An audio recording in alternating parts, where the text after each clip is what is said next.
Media మిత్రులకు ముందుగా నమస్కారాలు.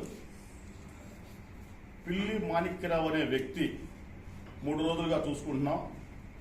మా నాయకుడు జగన్మోహన్ రెడ్డి గారి మీద, అలాగే గుంటూరు చెందిన మాజీ మినిస్టర్ 2 సార్లు ఎమ్మెల్యే అయిన వ్యక్తి అంబటి రాంబాబు గారి పైన చాలా నీచమైన భాషతో మాట్లాడుతూ ఉన్నాడు.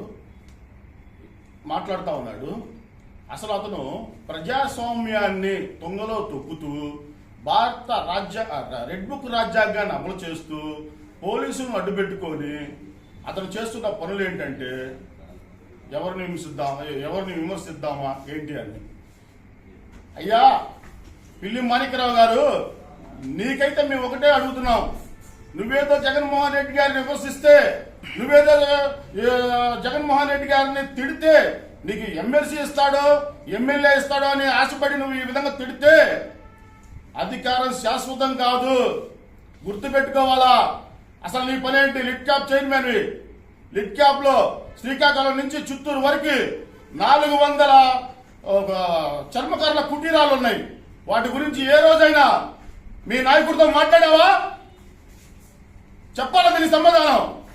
ఏ కాడికి అంబటి రాంబాబు గారు అంటావు, జగన్మోహన్ రెడ్డి గారు అంటావు? నీ స్థాయి అండి. నీకెందుకు ఇచ్చాడు లిట్ క్యాప్ చైర్మన్?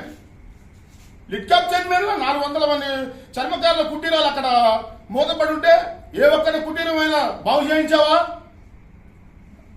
దాని గురించి ఆలోచించావా అని అడుగుతున్నా. నువ్వు జగన్మోహన్ రెడ్డి గారికి విమర్శించడం కాదు, నీ స్థాయి మర్చిపోయావు. నువ్వేం ఆలోచిస్తున్నావంటే, చంద్రబాబు నాయుడు గారు నువ్వు పులి అని చెప్పి నీ మెడలో గంట కడితే నువ్వు అదే భ్రమలో పులి అనుకుంటున్నావు. అయ్యా నీది అది కాదు.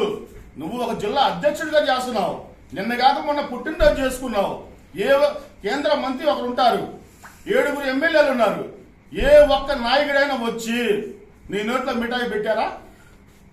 ఎన్నా ఆలోచించు. ఏదో జగన్మోహన్ రెడ్డి గారిని విమర్శిస్తే నాకు ఇది వస్తాయి, అంబటి రాంబాబు గారిని తిడితే ఇది వస్తుంది. ఇది కాదు.